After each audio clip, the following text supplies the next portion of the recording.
Irmãos, vamos abrir as nossas Bíblias na carta de Paulo aos Romanos, capítulo 16. Carta de Paulo aos Romanos, capítulo 16. Vamos ler até o verso 20.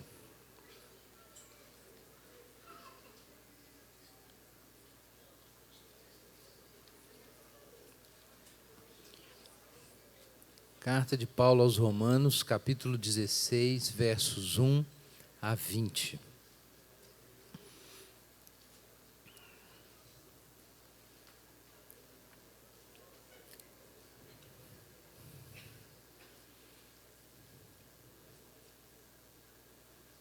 Vamos ouvir então a palavra do Senhor. Recomendo-vos nossa irmã Febe, serva da igreja em Cencreia, para que a recebais no Senhor de modo digno dos santos, e a ajudeis em qualquer coisa que necessitar, pois ela tem sido o amparo de muitos, inclusive de mim.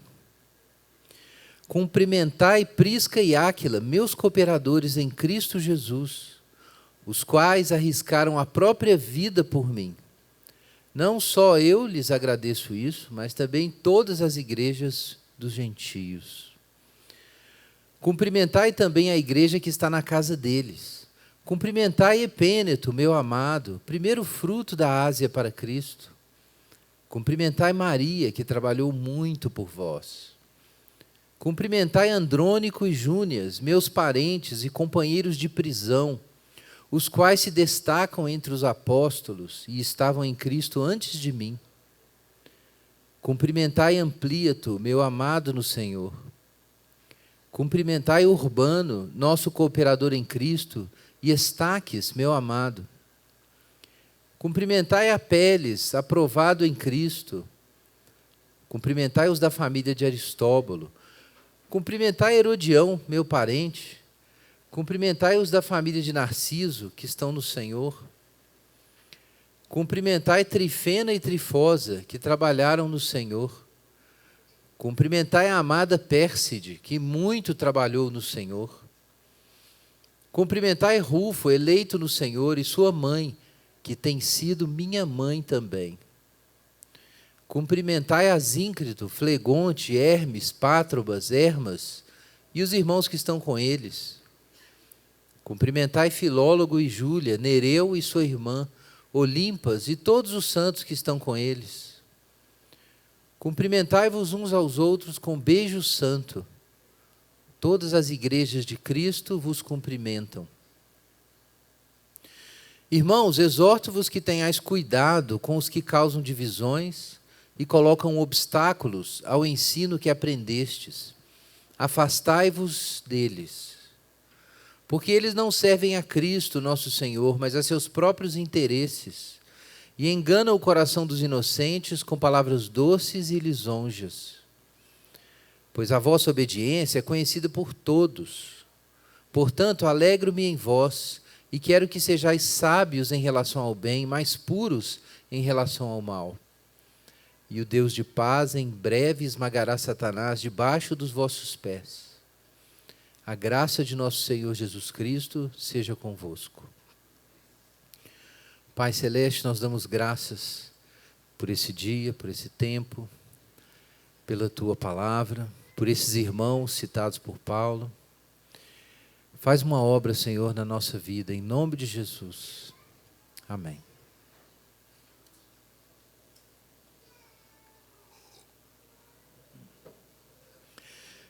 Irmãos, agora sim nós estamos no finzinho de Romanos. E nós entramos nesse trecho da carta, e você encontra isso em todas as cartas do Novo Testamento, das saudações finais, e aqui elas são mais longas, tem muita informação aí sobre a relação de Paulo com a igreja. E eu fiquei pensando assim, saudações finais, o que eu vou falar disso, né? Sobre as saudações finais da carta. Então, vamos ver se o Senhor me ajuda hoje. Uma vez eu tive que pregar sobre genealogias. Eu abri um versículo, um trecho da Bíblia, um monte de genealogia e Consegui, irmãos. Mas aqui, na verdade, não é tão complicado. Nós temos um trecho aqui muito rico. Muito rico.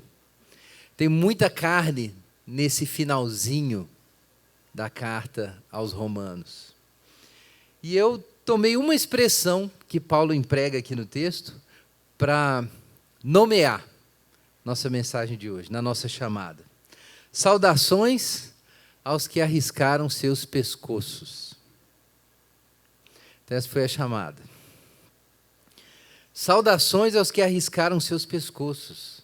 Nós temos, irmãos, nesse trecho aqui, uma orientação muito rica do apóstolo Paulo, ainda que não totalmente direta, né, indireta em parte, porque tem a ver com a relação dele com a igreja de Roma, mas nós temos aqui uma radiografia do estado espiritual da igreja de Roma, ou pelo menos de uma parte importante dessa igreja. Outras coisas a gente sabe ao longo da carta, sobre como essa igreja era importante, saudável, como Paulo tinha expectativas de que essa igreja ia dar a ele suporte na ação missionária na Espanha.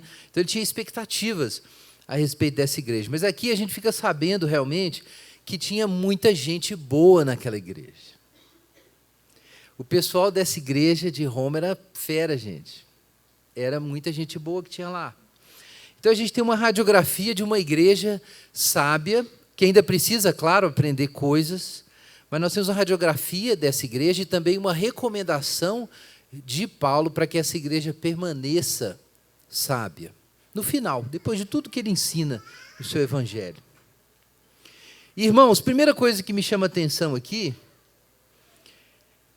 são essas recomendações e saudações que Paulo apresenta, mas certamente foram inspirados por Deus.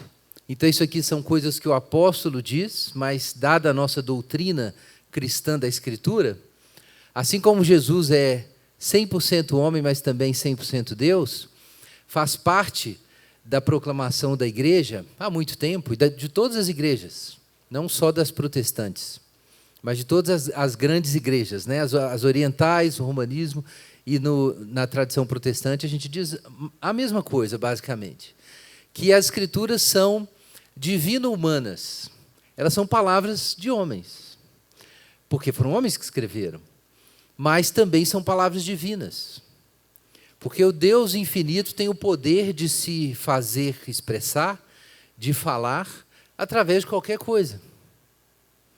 Deus pode falar, como Jesus ensina claramente no Sermão da Montanha, através dos lírios do campo. Deus fala através do sol, habitualmente para nós. Deus fala enviando crianças, e continua existindo crianças nesse mundo. Então, talvez você desiste do mundo, ok? Isso é muito difícil, você olha, abre a janela segunda-feira e fala assim, quer saber, esse mundo não vale a pena. Mas para Deus vale, porque Ele continua fazendo criança. Então, Deus também fala por meio de palavras de pessoas. Isso não significa que todas as palavras das pessoas podem ser divinas. Mas a igreja aprendeu a reconhecer, e o próprio Jesus tratava o Antigo Testamento assim, esses textos que foram reunidos como palavras de Deus, mesmo sendo palavras de Paulo, de Pedro, de Moisés e assim por diante. Digamos assim, 100% humanas, inclusive o estilo, a linguagem usada por cada autor é sua própria, mas 100% divinas também. Porque Deus fala por todos esses homens, e estilos, e línguas, e momentos históricos, e gêneros literários que estão embutidos aqui na Bíblia. Então, é engraçado pensar que, quando Paulo está dando todas essas recomendações e dizendo essas coisas sobre esses irmãos, Deus também está dizendo essas coisas. Seria muito bom a gente chegar no céu e ouvir algumas dessas coisas que foram ditas sobre esses irmãos. Seria muito bom. Então, pense aqui em Febe, a primeira da lista. Nos 2 primeiros versículos, o apóstolo Paulo fala sobre... Ele faz uma recomendação, na verdade. Provavelmente Febe estava indo a Roma, ou tinha acabado de chegar em Roma. Talvez estivesse já de viagem quando Paulo escreveu a carta, ou talvez estivesse indo junto com a comitiva que estaria levando a carta. Né? Paulo, só para lembrar os irmãos, ele não pôs a carta no correio e ela foi, porque não tinha correio. Então, quando você mandava uma carta, você tinha que mandar alguém entregar a carta. Então, alguém tinha que fazer uma viagem para chegar naquele lugar e entregar a carta. Já pensou nisso? Se eu tivesse que entregar uma carta para o seu irmão, que mora lá em Rondônia, aí você tinha que viajar, chegar lá, entregar a carta e voltar. Obviamente, você não ia fazer isso, você tem que mandar alguém. Então, não era um mundo simples, não era todo mundo que mandava cartas. Para começar, você tinha que ter ou alguém de confiança que estava de viagem, ou então um escravo para enviar, né? Ou então um grupo de amigos, era o caso de Paulo. Havia aquelas equipes missionárias, e os irmãos ficavam circulando ali, era uma rede de obreiros, de cooperadores grande, e eles ficavam circulando de uma cidade para outra e trazendo notícias de como que está a igreja X, a igreja Y, e assim as igrejas se comunicavam. Então havia uma rede que a igreja desenvolveu de comunicação, e a gente tem várias pistas disso lendo as cartas. Quando Paulo fala sobre quem está chegando de viagem, quem está indo, e ele conta de notícias que ele recebeu da igreja X e fala que ele acabou de escrever uma carta para a igreja Y e está mandando para a X também. Então, havia essa comunicação. Então, a gente não sabe exatamente como foi isso, mas essa irmã estava indo para Roma, ou já estava chegando, ou já estava lá em Roma. Febe, serva da igreja em Cencreia. Cencreia era uma cidadezinha próxima de Corinto. Então, a gente sabe que Paulo escreve essa carta de Corinto. Isso aqui nós estamos por volta de 56 depois de Cristo, né? Entre 56 e 58, alguns acham que pode ter sido 55 depois de Cristo, nessa época aí. Paulo escreve essa carta. Então, Febe está indo para lá. Quem é Febe? Febe é serva da igreja em Cencreia. Tem umas versões aí que tem outra palavra, né? Mas a versão preferida, por causa de controvérsias ao redor do que isso significaria, tem sido serva, mas algumas versões trazem diaconisa, porque esse é o termo mesmo usado, né? Diaconisa, da igreja em Cencreia. Então, em algumas comunidades, acredita-se que só homens poderiam ser servos da igreja, diáconos, pessoas que têm funções de ajudar, né, a igreja a funcionar, mas não é a nossa posição, né? Então, a gente... entendo que a tradução precisa atender a várias comunidades, então usou-se uma palavra neutra, mas o termo literal é diaconisa. Diaconisa da igreja em Cencreia. Quem é Febe? Veja o verso 2. Ele pede que Febe seja recebida de modo, olha aí, gente, de modo digno dos santos e ajudeis em qualquer coisa que necessitar. Então, isso é um pedido usado. Qualquer coisa que ela pedir, gente, façam. Certamente, Paulo não dizia isso sobre qualquer pessoa. Tem pessoas que você pode fazer algumas coisas que elas pedem, e tem pessoas que você não pode fazer quase nada que elas pedem. Mas essa mulher, qualquer coisa que ela pedisse, Paulo falou, o que ela precisar, manda ver, ajuda. Quem é essa mulher? Olha ali. Ela tem sido o amparo de muitos, inclusive de mim. Ela foi um amparo de Paulo, em algum momento. Ela é uma pessoa que ajuda a gente. Pensa nisso. Nós temos aqui 2000 anos de igreja, lendo Romanos, e eles ficam sabendo que teve uma mulher, que chamava Febe, que ajudou muita gente. E ela foi lembrada por isso. Irmãos, isso é um exemplo para nós, sim. Quantas pessoas gostariam de ser lembradas, de ser reconhecidos? Hoje nós estamos na era do reconhecimento, não é isso? Todo mundo tem que ser reconhecido. De seres humanos a ser humaninhos. Todos.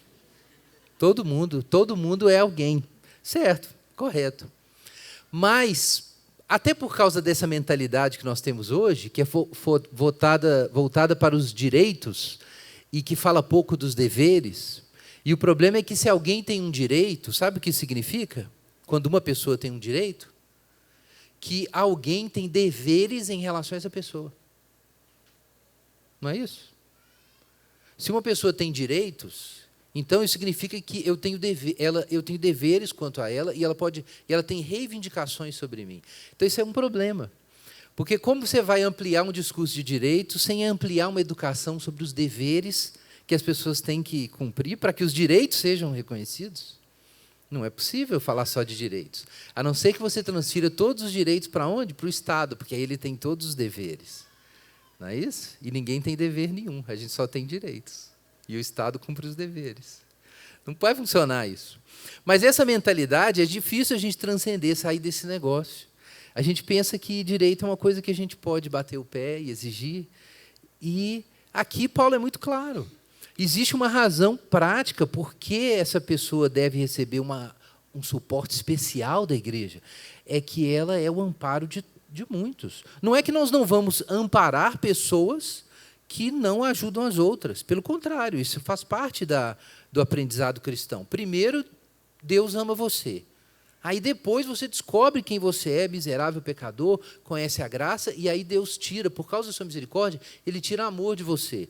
E aí você vai perdoar e cuidar e ajudar outras pessoas, mesmo sem receber nada. Claro, esse é o caminho cristão.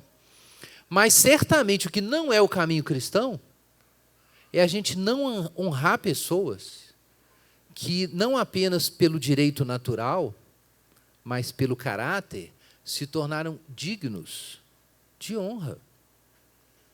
Não é diferente. É diferente. Nós vamos ajudar todo mundo.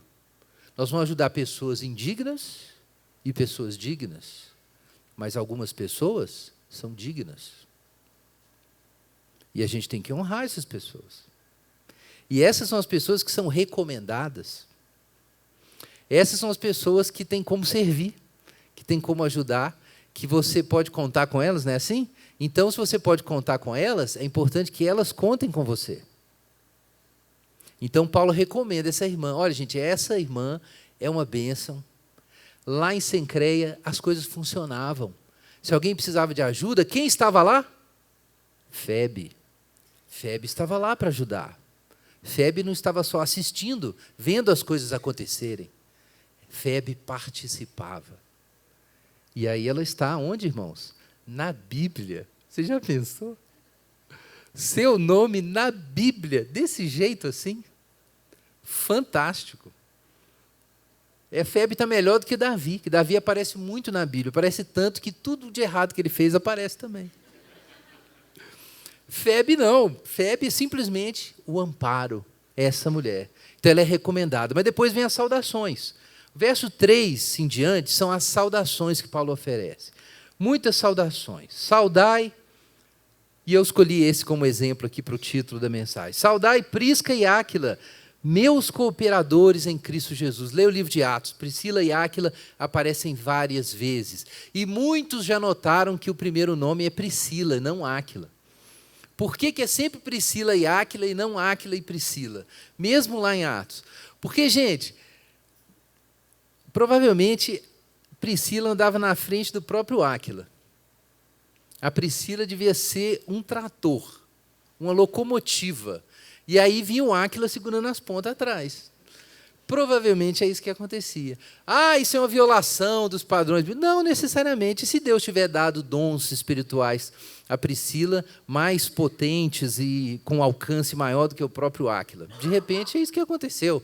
Não significa que a ordem de autoridade na casa estava invertida. A função do marido não é aparecer mais, é cuidar mais. É diferente. Essa é a função do marido. O importante é que a vida inteira Priscila estava lá fazendo os negócios e Áquila estava segurando lá as pontas, estava ajudando Priscila. Isso é o que importa. Mas, gente, Priscila e Áquila, meus cooperadores, sinergós, é os que trabalham juntos. Paulo diz que eles são cooperadores de Deus, né? Ele fala sobre ele e Apolo, eles são cooperadores de Deus. Mas aqui Paulo fala sobre os cooperadores da sua obra. E isso é das expressões que Ellis, que foi até colega do Shed, considera, é um biblista, ele considera um dos nomes usados por Paulo para se referir à sua rede de obreiros, sua rede de missionários. Então ele fala, meus cooperadores. E é um termo semitécnico, que aparece em vários lugares, e Paulo usa especificamente com gente que está trabalhando no ministério, ou está viajando para cá e para lá, ele usa essa expressão. Meus cooperadores, quem são Priscila e Áquila? Olha ali, gente, olha o caráter desse pessoal. Os quais arriscaram a própria vida por mim. Mas no grego está, ofereceram seus pescoços. É isso que está no grego, literal, eles deram pescoço. Irmãos, essas são pessoas que merecem estar na Bíblia, sim, sendo saudadas. Não é que eles eram comprometidos e uma vez por semana iam no culto. Não é que eles faziam de vez em quando uma ofertinha. Não é só isso. Não é que de vez em quando eles catavam uma casca de banana na porta do salão. De acordo com Paulo, essas pessoas ofereceram seus pescoços. Então, essas pessoas merecem honrar. Essas são as pessoas que alcançaram, demonstraram a dignidade da vida cristã. Porque, é claro, todo mundo é salvo, mas você é salvo para chegar à estatura de Jesus. Está lá em Efésios. Você é salvo para chegar à estatura de Jesus. Você não é salvo porque alcançou a estatura de Jesus, de jeito nenhum. Mas nós somos salvos pela graça, não pelas obras, mas para quê? Para as boas obras que o Senhor de antemão preparou para que andássemos nelas. Então, você não é salvo porque é digno, mas o Espírito Santo é dado para você para te fazer digno. Você não é salvo porque é digno, mas você tem que andar de modo digno da sua vocação. Está lá em Efésios capítulo 4. Então, esses irmãos são irmãos que começam a imitar Jesus, e a sua vida começa realmente a se articular ao redor do Evangelho, e eles vão se tornando, na prática, como Jesus diz no trecho que a gente leu, filhos do Altíssimo. É claro que eles são por direito, de jure, eles são por direito, ou de iure, eles são por direito filhos de Deus. Mas para você vivenciar isso de fato, você tem que se assemelhar a Jesus. E aí você vai crescer na dignidade da fé. E aí é um outro jogo. E o Paulo estava nesse jogo. Você lê Filipenses, o que ele diz lá. Ele diz o seguinte, que ele tinha um alvo na vida, se conformar com Jesus nos seus sofrimentos para, de algum modo, alcançar a ressurreição dos mortos. Esse é o assunto de Paulo. É o que ele chama de alvo. Prossigo para o alvo. O que é o alvo? O alvo é isso. Esse é o alvo, segundo Paulo. Arriscaram seus pescoços. Agora veja aqui, meu irmão, a importância disso na sua Bíblia, no versículo 4. Não só eu lhe agradeço isso, mas também todas as igrejas dos gentios. Paulo ficou endividado com Priscila e Áquila, e todas as igrejas dos gentios ficaram endividados com Priscila e Áquila. Nós, aqui na Igreja Esperança, nesse domingo, dia 24, 23, 24, nós aqui estamos endividados com Priscila e Áquila. Todos nós devemos a Priscila e Áquila. Sabe por quê? Porque todos nós devemos a Paulo. Porque nós estamos aqui lendo a carta aos Romanos, porque nós lemos a carta aos Coríntios, porque a igreja de Jesus está aí, circulando há 2000 anos. Aí você fala assim, foi Jesus e Paulo, os dois caras, né? Pois Paulo diz aqui que ele deve a Priscila e Áquila, que se eles não tivessem arriscado os pescoços, por causa de Paulo, e do evangelho de Paulo, e da pregação de Paulo, o trabalho não teria sido feito como foi feito, ou talvez nem tivesse sido feito. A gente sabe por Atos a importância que eles tiveram para a missão paulina. Lendo o livro de Atos, você tem várias pistas. Veja, irmãos, nós temos dívida com Priscila e Áquila. São pessoas que abençoaram a igreja para sempre. O que eles fizeram realmente abençoou a igreja permanentemente. Não foi só uma coisa para aquele momento. Veja o que se diz dos outros aí. Cumprimentar a igreja que está na sua casa, Epêneto, meu amado, primeiro fruto da Ásia para Cristo. Então, aqui a gente tem de tudo. De pessoas que foram abençoadas por Paulo, né? Ou que abençoaram a Paulo, até essas lembranças, né? A primeira pessoa que se converteu, estava firme no Senhor, né? O primeiro convertido da Ásia. Nós ficamos sabendo o nome desse cara. Qual a probabilidade da gente saber um negócio desse? Só porque está aqui na carta. Mas vejam só, vamos dar atenção para os irmãos que recebem honrarias na saudação. Verso 6, cumprimentai Maria, que trabalhou muito por vós. Nós não sabemos nada de Maria. Nada. Sabemos o nome e que ela trabalhou muito. É isso que foi lembrado. Isso é o que foi lembrado. Quem é Maria? Maria é aquela mulher que trabalhou muito. Por que é tão importante que alguém tenha trabalhado? Porque Deus, está lá em Gênesis capítulo 1, pôs o homem para fazer o quê, irmãos? Gênesis 1 e 2. Para dominar a terra, para trabalhar, para cuidar do jardim. O homem foi feito para fazer isso. Essa é a função dele. E quando o homem não trabalha e não frutifica, ele é inútil, perdeu o propósito. Quem é Deus em Gênesis 1? O Criador. O grande jardineiro cósmico, o construtor do templo da criação. É isso que é Deus. E os homens foram feitos à imagem de Deus, o que eles têm que fazer? Plantar jardins e construir o templo. É a mesma coisa. E se você ainda fica sentado e não faz nada, meu irmão, você vai ter que responder por isso. Porque Deus te fez um homem, não uma lagartixa. Se Deus quisesse que você ficasse aí comendo mosca, Ele tinha te feito uma lagartixa. Mas Ele não te fez uma lagartixa. Ele te deu cérebro, racionalidade, emoções, sentido moral, mãos livres. Você não é um quadrúpede, não é? Se você fosse um quadrúpede com casco, o que você ia fazer? Comer mato. Mas você tem mãos. Por que você tem mãos? Bom, isso é o que habilita a gente a trabalhar coisas, né? Isso está na origem da racionalidade, da civilização. São as mãos livres. Você tem voz. O que você tem que fazer com o que você tem? Seja alguém. Sirva. Trabalhe, crie, invente. Quem é Maria? Trabalhou muito no Senhor. Tá bom. Tá bom, isso é Deus falando. Deus quis colocar isso aqui, que Maria é quem trabalhou muito no Senhor. Quem mais? Andrônico e Júnias, meus parentes. Olha aí, Andrônico e Júnias, outro. Bom, geralmente se considera que é um casal, realmente. Andrônico e Júnias, meus parentes e companheiros de prisão.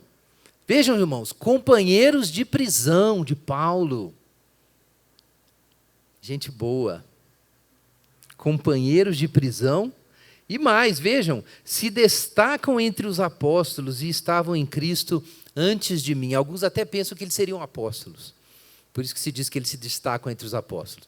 Se não eram apóstolos, eles eram talvez como Estevão. Indivíduos altamente comprometidos, cheios de caráter, de devoção, dotados com graças divinas, a ponto de todos os apóstolos saberem quem era Andrônico e Júnias. Era gente boa de serviço, de amor, de coração, de igreja, não é? E estavam em Cristo antes de Paulo. Veja o respeito de Paulo por esse pessoal, né? Andrônico e Júnias, meus parentes, quando eu estava aí brigando, perseguindo os crentes, eles já eram de Jesus. É gente confiável, gente que tem história, que está servindo a Cristo, não é há 6 meses, é há 10 anos, 15 anos, já foram na cadeia, já saíram da cadeia, continua crente. Não é o pessoal que fica pingando para dentro e para fora da igreja a vida inteira. Ninguém sabe quem a pessoa é, porque ela não fixa numa igreja, não serve, os apóstolos não sabem o nome dela. Nunca ficou preso com ninguém, e fica aí, pulando de uma igreja para outra, inútil, não faz nada, não ajuda ninguém. Sério? Isso é muito sério. Por que essas pessoas estão sendo honradas aqui? É para botar a gente no lugar. É por isso que está colocado aqui, para botar a gente no lugar, irmãos. Olha que coisa séria. Andrônico e Júnias se destacam entre os apóstolos. Esses aqui merecem ter o nome aparecer na Bíblia. Mais um aqui, mais 2 que aparecem na Bíblia. Amplíato, meu amado no Senhor. Então aí o Paulo fala muito dos amigos, né? Meu amado, toda hora ele cita alguém assim. A igreja de Roma tinha muita gente. Provavelmente Paulo não podia dizer isso sobre todo mundo. Então ele tinha alguns amigos. Tinha gente chegada. Então ele fala aí de Amplíato, amado no Senhor. Urbano, nosso cooperador em Cristo. Provavelmente um dos obreiros da equipe. Êstaques, meu amado, cumprimentai Apeles, aprovado em Cristo. Essa é outra expressão legal. Aprovado é quem? Quem passou por teste. Gente que é crente de verdade. É isso que Paulo está dizendo aqui. Saudai, cumprimentai Apeles. Apeles, aquele cara é crente. Você já ouviu alguém dizer assim? Fulano é crente. Isso é a nossa forma de dizer o quê? O que Paulo fala aqui. Apeles, aprovado em Cristo. Passou pelos testes, passou pelas provações, passou pelas tentações e saiu crente. Saiu limpo do outro lado. Então, esse é aprovado em Cristo. Apeles. Cumprimentai a família de Aristóbulo e Herodião, meu parente. Herodião, a única virtude dele é que era parente de Paulo. Sei lá, bom, gente, isso é uma injustiça. A gente não sabe, né? Mas é engraçado, ele só é parente. Próximo. Cumprimentar a família de Narciso, que estão no Senhor, crentes. Então, aqui é o mínimo, o pessoal é crente, tá bom. Já merece uma menção. Está no Evangelho, está na fé. Cumprimentar Trifena e Trifosa, que trabalharam no Senhor. Quanta gente já fez piada do nome dessas irmãs? Trifena e Trifosa. A Alessandra queria dar esse nome para as galinhas lá de casa, eu não deixei.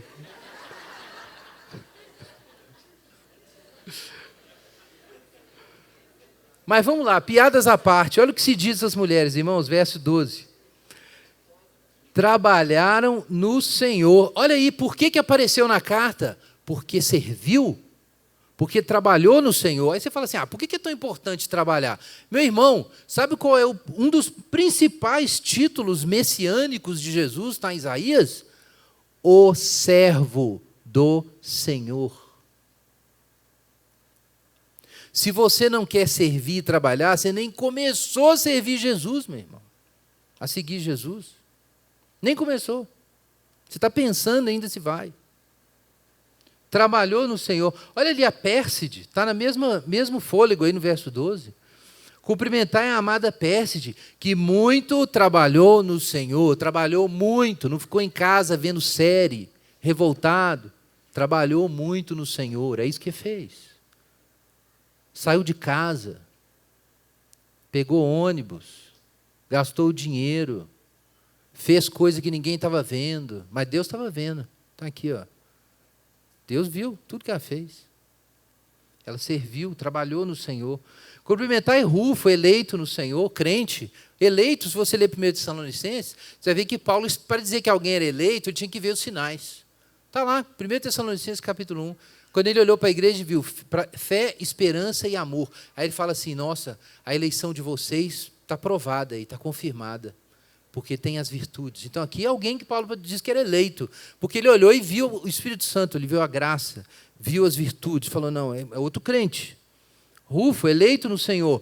Agora veja essa senhora, não tem nome. Olha essa senhora aqui, que Paulo nem fala o nome dela, não precisa. E a sua mãe, que diz a sua Bíblia aí? Tem sido minha mãe também. Paulo precisava de mais de uma mãe. Ele teve, com certeza, várias mães. Quantas irmãs poderiam ser mães? Mas tem preguiça. Preguiça de ser mãe. Preguiça de cuidar, de passar raiva, porque mãe passa raiva. Tem preguiça de cuidar, não deixa, imagina Paulo, né? Ela pode ter sido uma mãe para Paulo, mas quem controla Paulo, né? Não dá para controlar Paulo. Irmãos, ela foi mãe para o Paulo. Quantas irmãs poderiam ser mães nesse sentido? Não só egoisticamente aí a mãe dos próprios filhos. Aqui, essa maternidade aqui é uma maternidade democrática, né? Uma maternidade aberta. Então, ela é a mãe de Rufo, mas ela foi a mãe de Paulo. Ela foi liberal na sua maternidade. Então, tem mães que são super mães, mas quase afogam os meninos e só pensam nos próprios filhos. Não, aqui é outra qualidade de mãe. É uma mãe tipo Maria. É uma mãe, como a gente tem alguns exemplos na história. É uma maternidade que a igreja precisa de mães. O apóstolo Paulo precisou e teve uma outra mãe, que estava lá em Roma. Ele teve uma outra mãe. A igreja precisa de mães. Fala-se muito hoje da falta de homens, da omissão de homens. Mas uma das razões, e eu tenho falado isso há muito tempo, da falta de homens, é a falta de mães. Porque homens não se fazem sozinhos, ao contrário do que muita gente pensa. Não se fazem sozinhos. Homem precisa de mãe. E aí você pensa assim, não, mas só se eu tiver meus filhos que eu vou ser mãe. Aqui, meu amigo. Paulo, o grande apóstolo, ele teve uma mãe que não era a mãe biológica dele. E foi a mãe dele também. Então você pode ser mãe. E a igreja precisa de mãe. Então, só que o movimento atual feminista, ele está tão ocupado em ensinar as mulheres que elas têm que ser autônomas, independentes, buscar a autorrealização, a felicidade individual, né, o sucesso pessoal, igual qualquer homem, né? Igual qualquer homem, igual qualquer homem. Elas sim, elas serão mais mulheres. E aí o que elas deixam de fazer? Uma coisa que nenhum homem pode fazer. Nenhum homem pode fazer. Trabalhar duro em atividades perigosas, algumas mulheres até podem fazer. Mas tem uma coisa que nenhum homem vai poder fazer: ser mãe. Não tem jeito. Isso é absolutamente exclusivo. Então, um estímulo aí para as irmãs. Quem sabe você não pode ser mãe de pessoas? Cumprimentai Asíncrito, Flegonte, Hermes, Pátrobas, Hermas, e os irmãos que estão com eles, Filólogo, Júlia, Nereu e a sua irmã Olimpas, e os santos que estão com eles. Enfim, Paulo sauda um monte de gente, mas me chama muita atenção essa classe de irmãos que Paulo sauda, ou saúda, melhor dizendo, perdão, porque eles trabalham, porque eles servem, porque eles se arriscam, porque eles cooperam, porque eles cuidam. Irmão, isso é muito bonito. Pensa numa igreja que tem tanta gente assim. Gente que merece ter o nome lembrado. Irmãos, eu preciso dizer isso para vocês. Nem todos merecem ter o nome lembrado. Nem todos merecem. Alguns merecem. E você pode ganhar isso no Senhor, na imitação de Jesus. Não significa, obviamente, que as pessoas, o mais importante é que as pessoas ao seu redor te reconheçam ou se lembrem de você. Irmãos, a questão que eu coloquei desde o início aqui é a seguinte: é que Deus vai se lembrar. Assim como quem confessa Jesus diante dos homens vai ter seu nome confessado diante do Pai, então aqueles que serviram com amor, aqueles que ensinaram a muitos o Evangelho, ou a palavra de Deus, diz Daniel, vão brilhar como estrelas para sempre no firmamento. É isso que vale a pena. E você não tem que ser um apóstolo para isso. Você pode ser a mãe sem nome de um apóstolo. Não pense que você tem que aparecer aqui na frente, ó, pregando para ser isso. Não precisa de nada disso. Você pode ser só a mãe, que ninguém sabe nem o nome dela. A gente sabe o nome do filho dela, não sabe o nome dela. Mas, olha, vou te dizer um negócio. 2 pessoas que vale a pena conhecer no céu. Aqueles 2 que arriscaram o pescoço e a outra mãe de Paulo. Eu sempre falo aqui que quando chegar no céu eu quero conhecer Paulo. Mas eu também quero conhecer Priscila e Áquila. Porque sem Priscila e Áquila não tinha Paulo. Sem Febe, que foi o amparo de Paulo, não tinha Paulo. Sem a mãe sem nome de Paulo, não tinha Paulo. Agora, irmãos, existe um outro lado da moeda aqui, nos versos 17 em diante. Depois que Paulo fala, cumprimentem-se uns aos outros com um beijo santo, recomenda a saudação mútua, e nisso ele está dando um exemplo, então, para a gente aprender a fazer isso. Mas olha o que ele diz depois, verso 17. Irmãos, exorto-vos que tenhais cuidado com os que causam divisões e colocam obstáculos ao ensino que aprendestes, afastai-vos deles. Então, depois da recomendação e das saudações, agora vem as advertências. Então, há irmãos que são recomendados. Todos os irmãos devem ser lembrados, todos os santos, mas alguns devem ser lembrados com honra na saudação. Mas agora existem aqueles que devem ser esquecidos. Estranho isso, mas existe isso também.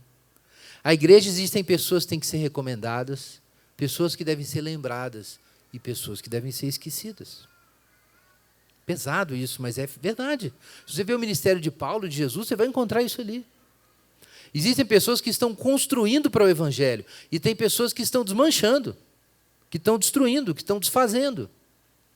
E você encontra Paulo assim, no momento Paulo é o amoroso, que está cuidando do pessoal, no outro momento Paulo está brigando com os judaizantes e falando horrores. Lê lá Gálatas para você ver. E as duas coisas existem na igreja.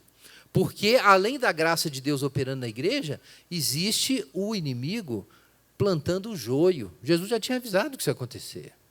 Então, Paulo fala sobre esses irmãos. Quem se recomenda, quem nós devemos lembrar, são esses aqui. Mas, olha, cuidado, ele não dá nomes. Em outras cartas ele dá nomes. Daqui ele não dá nomes, mas ele diz, olha, gente, cuidado, porque tem um pessoal que eles dividem, raireses, confusões, eles rompem a unidade do corpo. E como que eles rompem a unidade do corpo? Muitos diziam que o Paulo é que rompia a unidade do corpo, porque ele brigava com o pessoal. Mas quem é que rompe a unidade do corpo? Eles colocam obstáculos ao ensino que aprendestes, afastai-vos deles. Não é toda divisão que é errada. Existe uma divisão que é a heresia. O que é essa divisão? É uma divisão que corrompe o ensino e, por isso, rompe a unidade da igreja.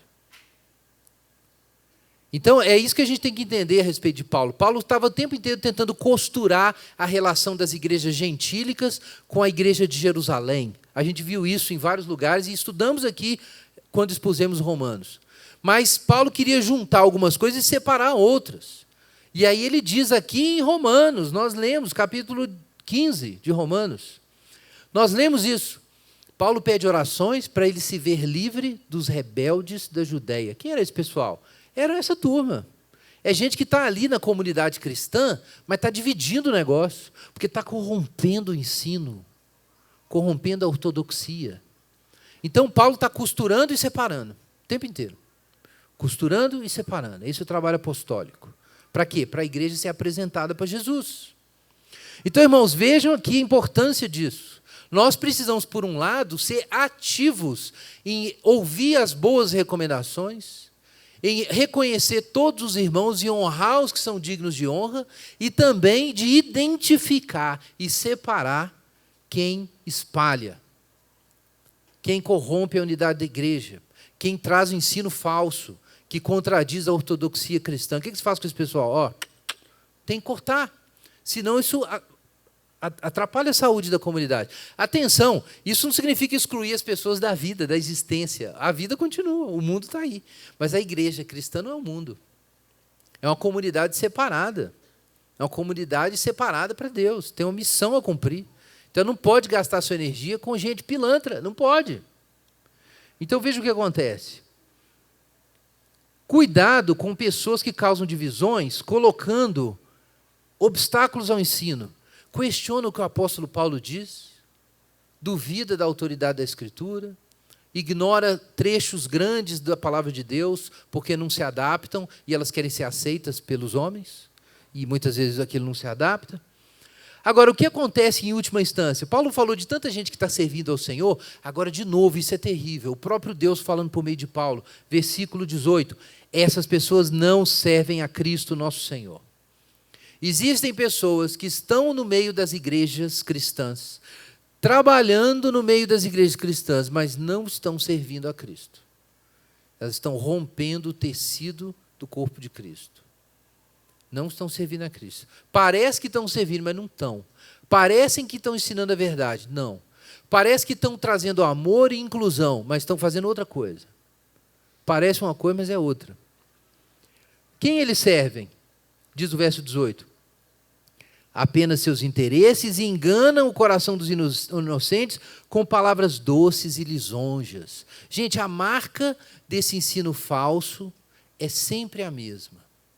É que ao invés da verdade do Evangelho ser falada, você amacia o Evangelho. Amacia, lisonjas, palavras doces. Você fala coisas bonitas, agradáveis, que não desafiam as pessoas, que fazem elas pensarem que podem continuar sendo quem são. E ser cristãs. Elas não têm que mudar. Elas têm que passar por uma conversão, por uma ruptura, por uma contradição interna. Não tem que passar por nada disso. Elas são recebidas exatamente no estado moral que elas estão. Sem conversão, sem arrependimento. Lisonjas. Você troca o anúncio do Evangelho por lisonjas. É muito simples. É muito fácil identificar isso na história. Toda vez que você tem uma doutrina assim, que é anunciada para fazer as pessoas se sentirem confortáveis com a sua incredulidade, e ainda assim se sentirem parte, mesmo confortáveis com a incredulidade, isso é a marca da mentira. Por que alguém gastaria o tempo, a vida, as energias, puxando o saco de gente, convencendo pessoas do mundo de que está tudo bem? convencendo crentes a permanecerem no estado em que estão, sem conversão, arrependimento, crescimento espiritual, estudo da palavra, nada disso, não precisa. Por que alguém se ocuparia de ficar convencendo as pessoas dessas coisas para criar um movimento cristão fraco, semelhante ao mundo? Qual seria o ponto? Paulo é muito claro aqui. Essas pessoas buscam seus próprios interesses. Então, é um sujeito que ele não enxerga Deus. Ele já perdeu o sentido da transcendência, da glória, da divindade de Deus, da condição humana, da nossa alienação, do conflito que há entre a minha vontade e a vontade de Deus. Ele não consegue ver que tem uma divergência. Se o próprio Jesus teve que negar a si mesmo no Getsêmani para aceitar a cruz, ele pediu para Deus afastar o cálice e não foi afastado. O próprio Jesus teve que beber aquele cálice. Como que nós, pecadores, miseráveis, aonde estamos, não teremos que passar por uma contradição imensa, uma frustração imensa no processo de descobrir as glórias do Evangelho? Como isso não vai acontecer com a gente? Como? Então, o cristianismo é um lugar de muita alegria e também de muita frustração. Sim, meus irmãos, é isso, muita alegria, muito prazer, muita satisfação e muita frustração, porque no cristianismo existe ressurreição, mas existe cruz. E quão fundo você vai na cruz e no sepultamento, mais alto você vai na ressurreição. Essa é a lógica do Evangelho. Você tem que aceitar o sim do Evangelho, mas o sim traz um não. Nós vimos tantas vezes isso, Romanos 6, por exemplo. Há um grande sim no Evangelho, existe vida, alegria, futuro, mas tem um não que você tem que abraçar. Exatamente como acontece com Jesus. Mas tem umas pessoas que não fazem isso, não querem fazer isso e ainda querem receber o título de cristão, o nome de cristão.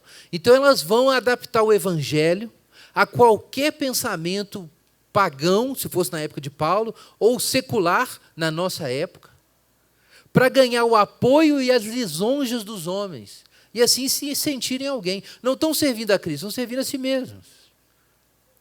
E a marca é muito clara. Lisonjas.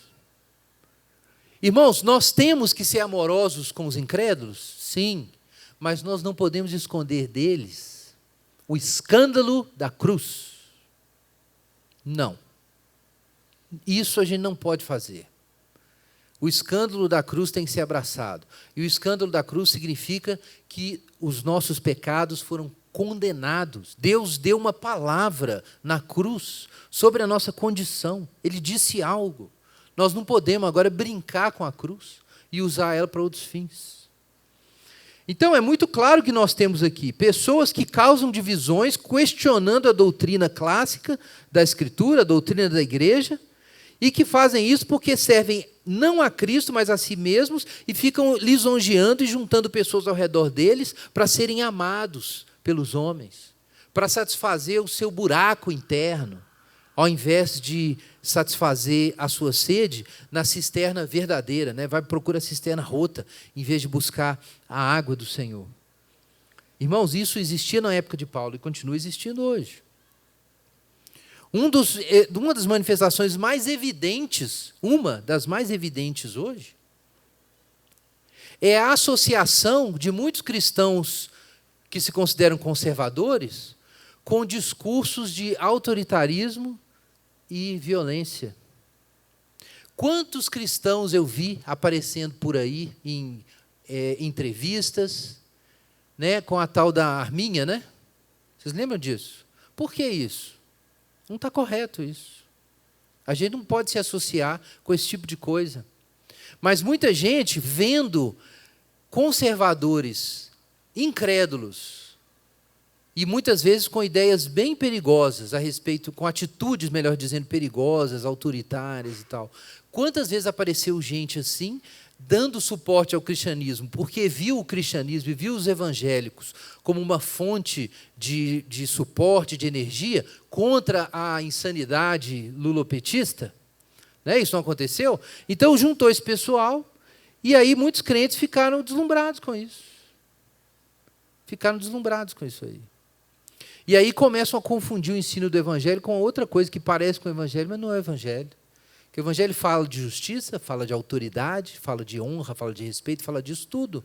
Mas o evangelho não pode ser usado para essas coisas.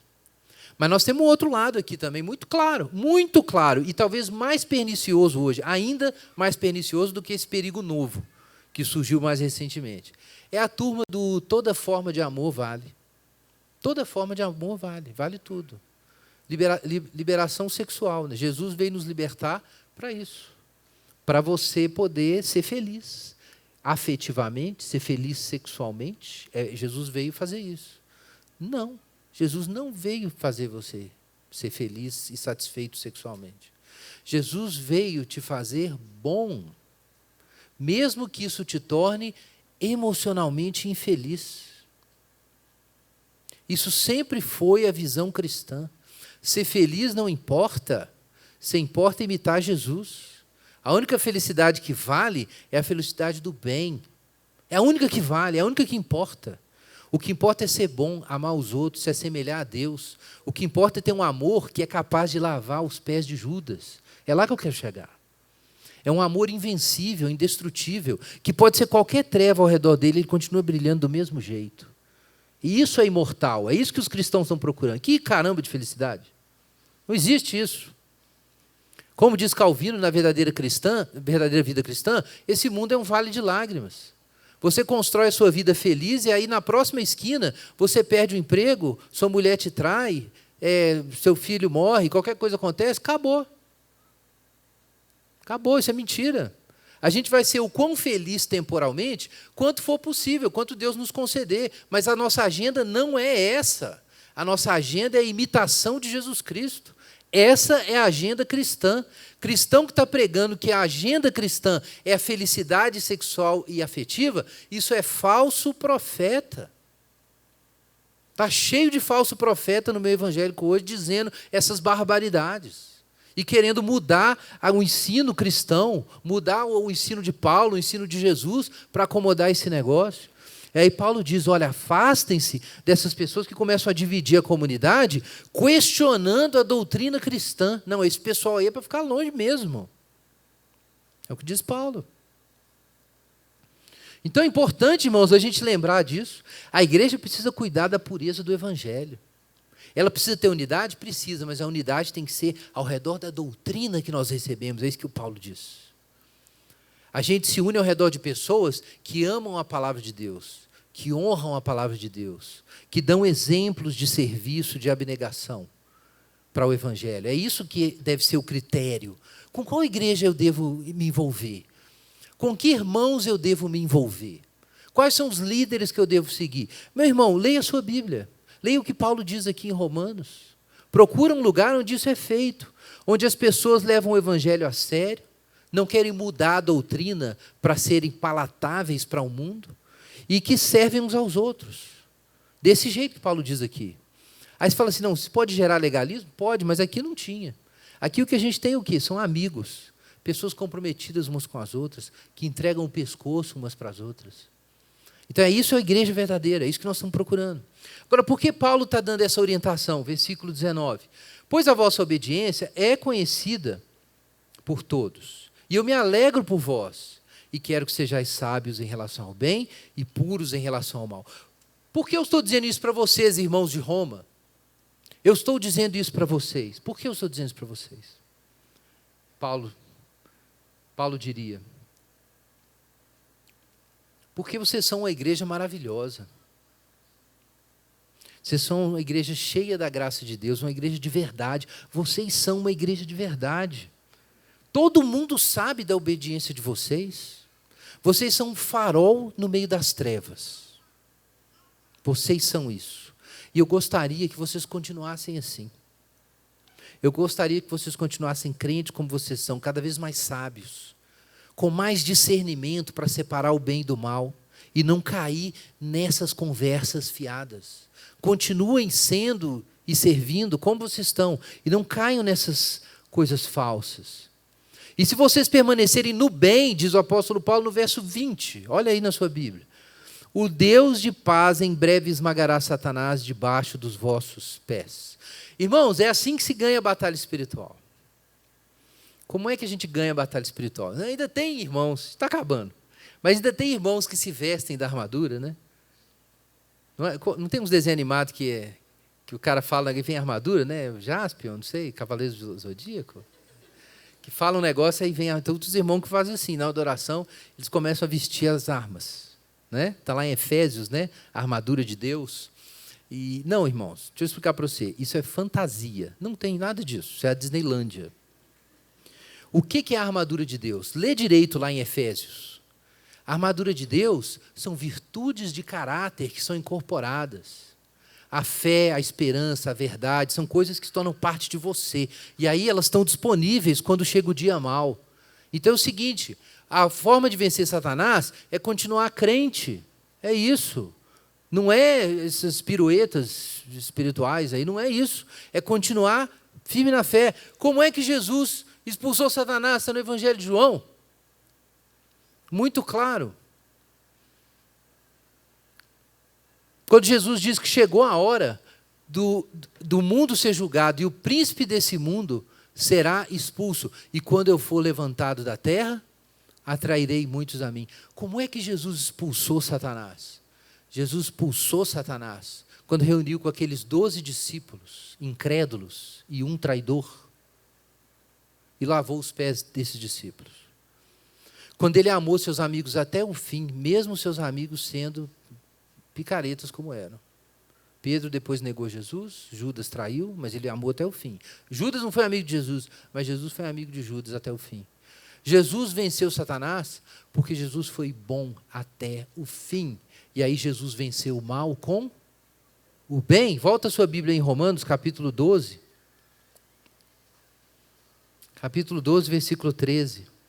Não, perdão, versículo 2. Não vos amoldeis ao esquema desse mundo, mas sede transformados pela renovação da vossa mente. Para quê? Para que experimenteis qual seja a boa, agradável e perfeita vontade de Deus. Isso é o bem, irmãos. Capítulo 12, versículo 9. O amor seja sem fingimento, odiai o mal e apegai-vos ao bem. Capítulo 12, versículo 20. Se o teu inimigo tiver fome, dá-lhe de comer, se tiver sede, dá-lhe de beber, porque se fizeres isso, amontoarás brasas sobre a cabeça dele. Não te deixes vencer do mal, mas vence o mal com o bem. Como é que a gente vence Satanás? A gente vence Satanás permanecendo sábio em relação ao bem e puro em relação ao mal. E é o que acontece quando a gente faz isso. Quando a gente ama a sabedoria e a gente se apega ao bem e começa realmente a evitar o mal. E a gente abandona esse projeto inútil, falso, da mera felicidade temporal, para o projeto cristão do amor, do autossacrifício, do bem, da imitação de Jesus. O Deus de paz em breve esmagará Satanás debaixo dos vossos pés. Então, irmãos, qual é o chamado da igreja de Jesus? O chamado da igreja de Jesus é, como diz Romanos, lá no capítulo 1. Capítulo 1 e capítulo 2, né, Paulo dá todas as pistas disso. O que a gente precisa é buscar o bem, a honra e a imortalidade. Imitação de Jesus buscando essas coisas. É assim que Satanás vai ser derrotado. É assim que a igreja vai ser protegida desses falsos mestres. Paulo dá uma mensagem muito clara para nós. O Deus de paz esmagará Satanás debaixo dos vossos pés. Como é que os principados e potestades foram esmagados? Quando é que eles foram humilhados, diz Colossenses? Na cruz. Talvez você pense assim, como que Satanás vai ser esmagado debaixo dos nossos pés? Como será que isso vai acontecer? Nós vamos ter uma grande vitória e vamos ser reconhecidos, vamos ter poder histórico, influência? Não, irmãos. Essa carta foi escrita em 55 depois de Cristo, ou 56 depois de Cristo. Em 54 depois de Cristo, Nero se tornou imperador de Roma. Quando Paulo apelou para o imperador, quando ele estava em Jerusalém, ele foi se encontrar com Nero em Roma. Irmãos, 10 anos depois, menos de 10 anos depois dessa carta ser escrita, Paulo diz aqui que em breve Satanás será esmagado debaixo dos vossos pés. 10 anos depois disso, esses irmãos que nós lemos aqui, amigos, cooperadores no Evangelho, servos, gente comprometida com a igreja, eles viraram lanternas nas ruas de Roma. Eles foram queimados lá por Nero, sacrificados em masmorras, jogados aos leões, na grande perseguição de Nero. Esses irmãos aqui, a gente ouve essas histórias e fala assim, quem são esses irmãos de Roma? A gente não sabe, irmãos, a maioria morreu. A maioria morreu alguns anos depois. Mas assim como aconteceu com Jesus, ele morreu na cruz e ressuscitou, também esses irmãos, morrendo como mártires, foram a semente da igreja. É por isso que a gente está aqui hoje. Satanás foi esmagado e continuará sendo. Vamos orar.